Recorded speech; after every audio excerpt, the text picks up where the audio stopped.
On l'a vu au moment de la crise qui a suivi la mort de George Floyd, Joe Biden est capable d'empathie, disons-le gentiment, de ces platitudes sentimentales qu'affectionnent nos amis américains.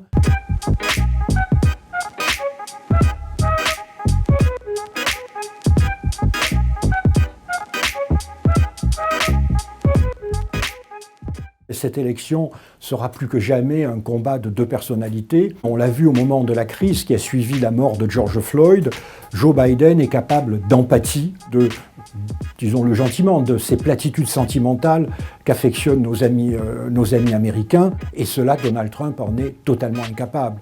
On l'a vu au moment des émeutes raciales, il n'a jamais su avoir les mots de réconciliation, de compréhension qu'attendait le pays.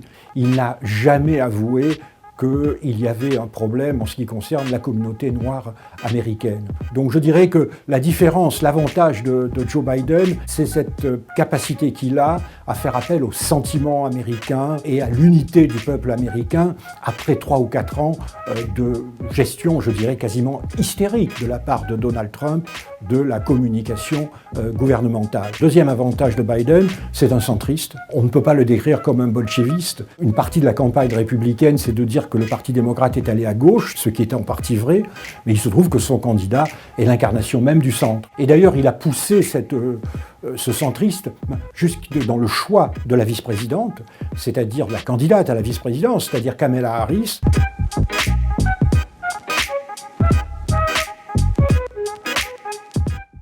Quoi qu'elle soit une femme noire de Californie, en réalité est une centriste, comme elle l'a prouvé lorsqu'elle était attorney générale de cet État. Et d'ailleurs, au cours des primaires, où elle a concouru au début, elle s'est heurtée aux militants progressistes du parti. Le Parti démocrate était déchiré, est encore déchiré entre ce que j'appellerais une direction traditionnelle qui nous vient de Clinton et d'Obama, qui est une direction centriste, et un mouvement militant qui va vers la gauche. Le choix du vice-président, cette fois-ci, est plus important. D'habitude, honnêtement, les experts disent tous le choix du vice-président n'a à peu près aucune importance pour le résultat final de l'élection. Mais cette fois, vous avez un candidat démocrate qui a 78 ans, donc, comme on dit avec élégance, cela veut dire que la vice-présidente est un battement de cœur de la présidence, et également, il est quand même probable qu'il ne se représentera pas à 82 ans. Donc la vice-présidente est vue immédiatement comme finalement la candidate démocrate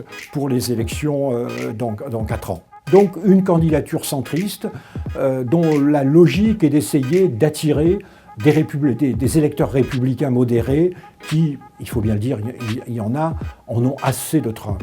Avec l'idée que la gauche, elle, votera pour Biden-Harris parce qu'elle veut se débarrasser de Trump.